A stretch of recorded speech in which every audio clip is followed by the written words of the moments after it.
สวัสดีค่ะทุกคน วันนี้เราจะมาเรียน 5 คำที่ภาษาอังกฤษแปลว่า probably หรือว่า it seems like ตัวอย่างเช่น it seems like it's gonna rain today it's probably gonna rain today อะไรแบบนี้ ภาษาไทยพูดยังไง เรามาดูกันนะคะ ทั้ง 5 คำนี้ก็คล้ายๆกัน แล้วก็สามารถสลับสับเปลี่ยนใช้กันได้ แต่ว่ามีความแตกต่างกันนิดๆหน่อยๆที่เราจะมาดูกันว่าคืออะไรพร้อมไหมคะ เรามาเริ่มคำแรกกัน ก่อนที่เราจะมาเรียนกันต่อ Grace อยากจะบอกว่า Grace มีคอร์สเป็น audio course ที่เรียกว่า 25 Real Thai Conversations ซึ่งในนั้นจะมี audio 25 audio ที่ Grace อ่านกับคนไทยซึ่งเป็น real speed แล้วก็มี breakdown ของ pattern แล้วก็ grammar แล้วก็คำศัพท์ต่างๆถ้ามีใครสนใจอยากจะพัฒนาภาษาไทยให้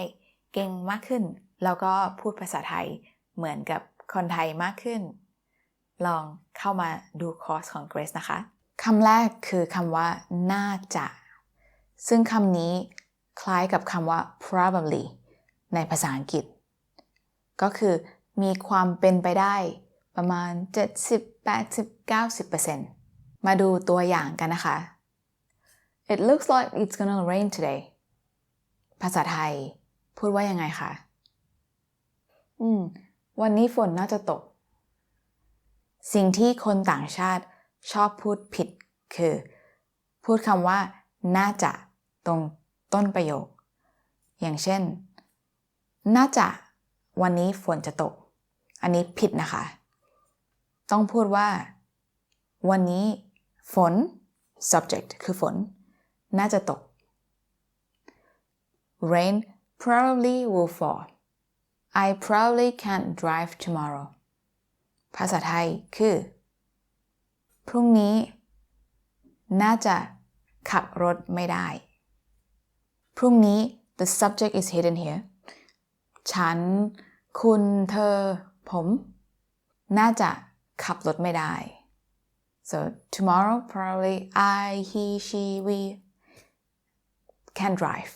แล้วก็มี expression หนึ่งที่คนไทยชอบใช้ก็คือ yeah probably ภาษาไทยคือน่าจะนะน่าจะนะตัวอย่างเช่นมีคนถามคุณว่าพรุ่งนี้จะมาไหม Are you coming tomorrow คุณสามารถตอบว่าน่าจะนะ Yeah probably มาเรียนคำถัดไปกันนะคะคำนี้คือคำว่าคงจะซึ่งคำนี้ก็คล้ายกับคำว่าน่าจะมากๆเลยแต่ว่ามันให้ความรู้สึกเหมือนกับไม่มั่นใจมากกว่าคำว่าน่าจะแล้วก็ปกติชอบใช้กับคำว่าไม่เหมือนกับเป็น negative sentence มาดูตัวอย่างกันนะคะ My dad didn't go to work today. Maybe he's probably sick on the bed. วันนี้พ่อไม่ได้ไปทำงาน My dad didn't go to work. คงจะป่วยนอนอยู่บ้านคงจะป่วย probably sick นอนอยู่บ้าน sleeping at home. Today is probably not the best day. Can you call back again tomorrow? ภาษาไทยคือวันนี้คงจะไม่สะดวกโทรมาใหม่พรุ่งนี้ได้ไหมคะ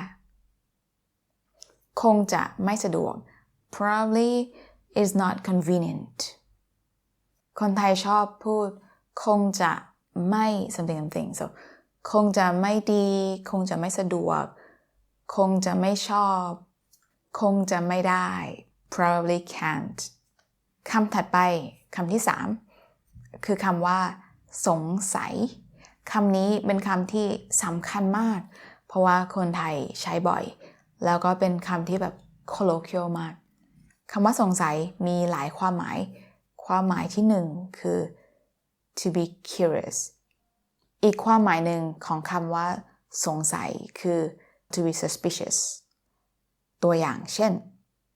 If you're curious about anything let me know สงสัยอะไรถามได้นะแต่ว่าในวิดีโอนี้เราจะไม่เรียนเกี่ยวกับ curious แล้วก็ suspicious เราจะเรียนเกี่ยวกับความหมาย probably ของคำว่าสงสัยI broke my computer I probably have to buy a new one คอมเสียสงสัยต้องซื้อคอมใหม่แล้ว I can't travel abroad anymore I don't have money ภาษาไทยคือสงสัยไปเที่ยวต่างประเทศไม่ได้แล้วไม่มีเงิน Grace ขอเน้นอีกครั้งหนึ่งนะคะว่าคำว่าสงสัยสำคัญมากแล้วก็คนต่างชาติไม่ค่อยใช้กันแต่ว่าคนไทยใช้บ่อยมากเรามาเรียนคำถัดไปด้วยกันนะคะคำนั้นคือคำว่าดูเหมือนดูคือ look เหมือนคือ like ก็คือ literal ของมันคือ looks like ตัวอย่างเช่น It looks like or it seems like it's going to be cold today ภาษาไทยพูดว่ายังไงคะวันนี้ดูเหมือนอากาศจะหนาว It seems like the aunt moved out already I haven't seen her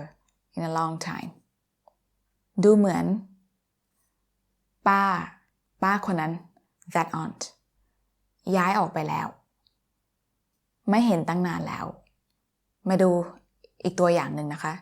สำหรับคำว่าดูเหมือน It looks like he doesn't like us or probably he doesn't like us ดูเหมือนเขาไม่ชอบเรา or even เขาดูเหมือนไม่ชอบเราคำว่าดูเหมือนมาก่อนหรือหลัง subject ก็ได้นะคะไม่มีปัญหามาเรียนคำถัดไปด้วยกันนะคะคำนี้คือคำว่าเหมือนว่ามาดูตัวอย่างกันตัวอย่างที่หนึ่งคือ seems like it's going to rain today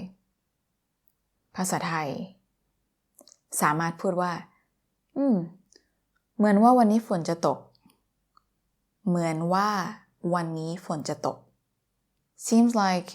I'm not going to pass the test เหมือนว่าจะสอบไม่ผ่าน